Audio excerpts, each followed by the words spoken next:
It's your boy ConserViz34, and today we're gonna figure out which is the best John Mayer song ever: Gravity or Slow Dancing in a Burning Room. I'll give you a hint of which one I'm picking.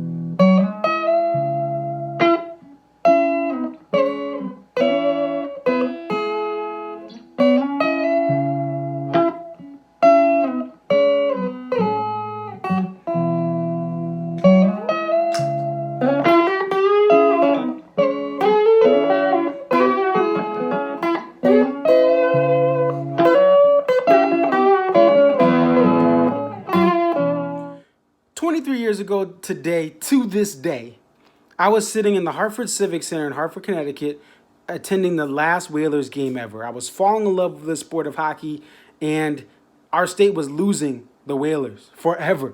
And we'll probably never get a pro team back in my lifetime. And that was the first time I felt like I was slow dancing in a burning room. Let's take a look at me at that game. Look at that stud right there with the bucket of popcorn right behind that girl, watching the last time the Whalers would ever take the ice. And we were slow dancing in a burning room that night. I missed the Whalers still. Before I get to why slow dancing wins, we want to talk about what Gravity does well. We want to put some respect on Gravity's name. You see, Your Body is a Wonderland from Room for Squares was a smash hit. So John had smash hits before Gravity. But he was stuck in a 3x5 box. See what I did there? Yeah. And he could not get out of it because people thought of him as a pop star, a pop singer.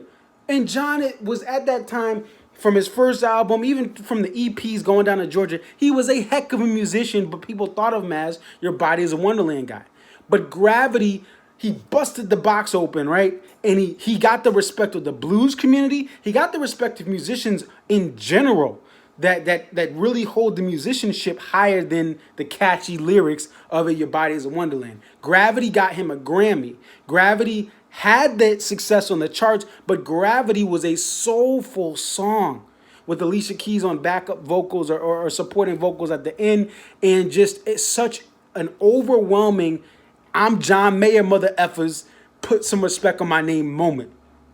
And I didn't become a fan until the Continuum, the trio into the Continuum era. So Gravity got me in as a fan.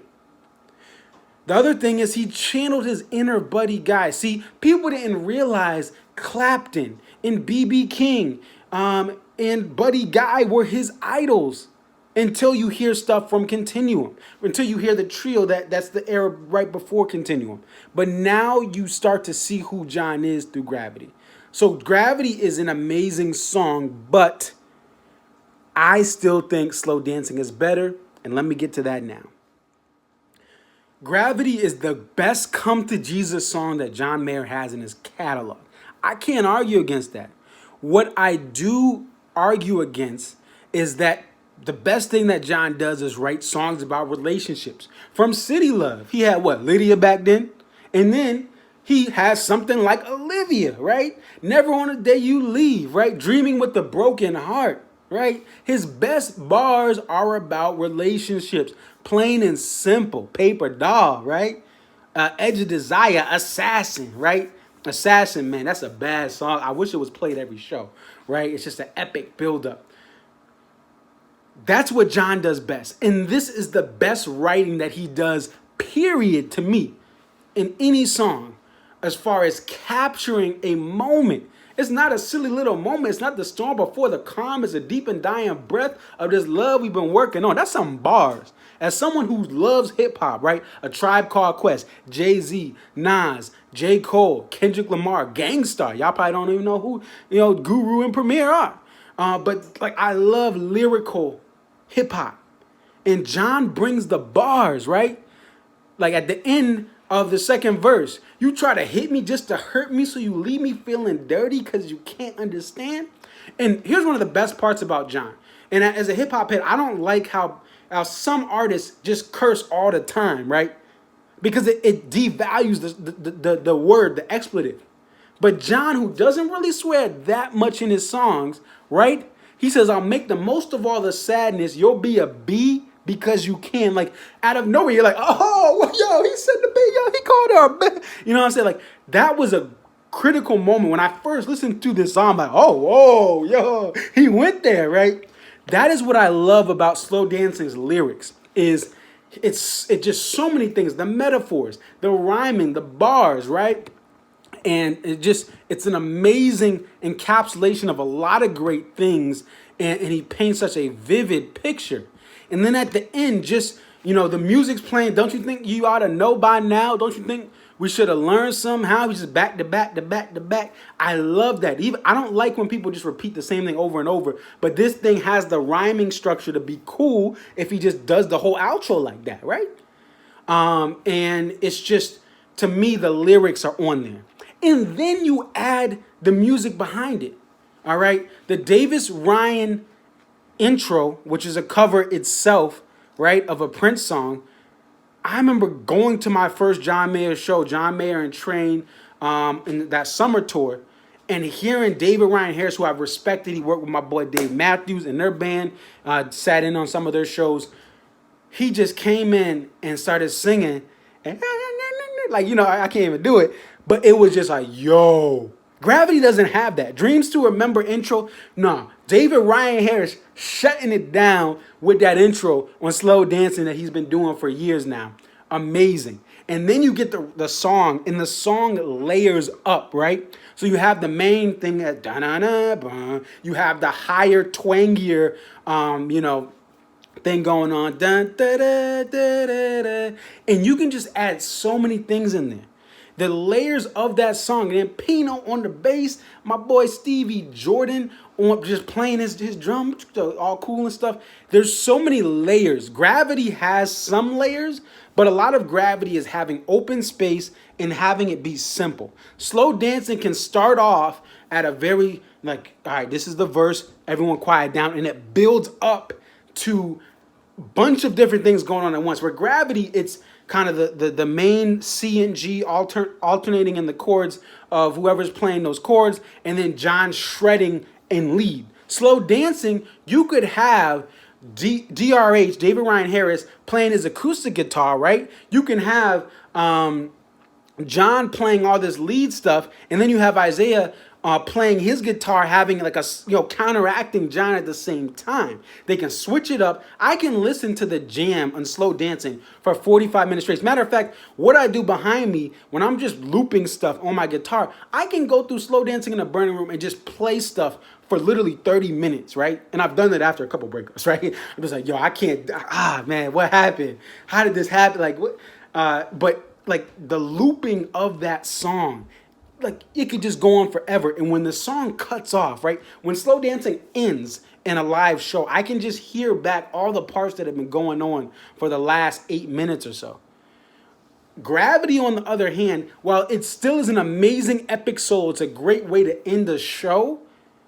I can't listen to John play on Gravity for 30 minutes. I'm sorry. I could listen to him pull a Grateful Dead or a Fish and play Slow Dancing for 30 minutes straight, have Isaiah pop in, get DRH off the acoustic, get him on a slide, or get Robert Randolph in on a slide, right? You have David Ryan pop to the electric, then pop back to the acoustic. You can do so much with Slow Dancing. It's endless, the combination. Where Gravity is a great song, but bro, you gotta wrap it up. After it has its extended outro, extended intro. After that, peace up, A-Town down, and that's it. So Slow Dancing really is, to me, like when my UConn Huskies played Duke in '99. Duke was the better team, right? They had more talent. They were more popular. They were an established brand in basketball. Right? Coach K had that thing on point. Slow Dancing is the Jim Calhoun Huskies in '99 with Rip Hamilton and Khalid El-Amin and Jake Voskuhl, right? No one's ever seen him since that game, right? Just a team that has so much potential, has so many layers, it has so much grit and grind, and it was just, but an upset Duke at the Tropicana field, which now is the home of the Rays. So I'm picking Slow Dancing as my 99 UConn Huskies to upset what is the overwhelming favorite in the established brand in Gravity. Slow Dancing to me just has so much more lyrically and musically that can go on forever. Where Gravity, while it is the hit, the best combination of everything John Mayer does, it's limited when you bring to what you can do. I want Gravity to wrap up. It doesn't have the bends and emotion and just minor darkness that Slow Dancing has. And the best thing John does is talk about relationships, whether it's good, but especially the things that are tough and are bad. That is the best thing John Mayer does, not Gravity. Gravity is really well performed and it's really well played, but to me, he captures relationships better than this idea of facing the weight of the world and trying to stay where the light is. So in light of this argument, I am picking Slow Dancing in a Burning Room as my pick to win the John Mayer Madness on Twitter. Shout out to Matt Mayer, who's also, I believe, he's in Connecticut like me. And thank you for everyone who's been checking out my stuff on Twitter. You can check me out here on YouTube, Instagram, ConcertViz34 as well. Across the board, ConcertViz34. If you like other music, I have a lot of other musicians you can check out on this page, on Twitter, on Instagram. It's your boy ConcertViz34. Thank you guys for suggesting this video, and thank you guys for watching. All right, peace.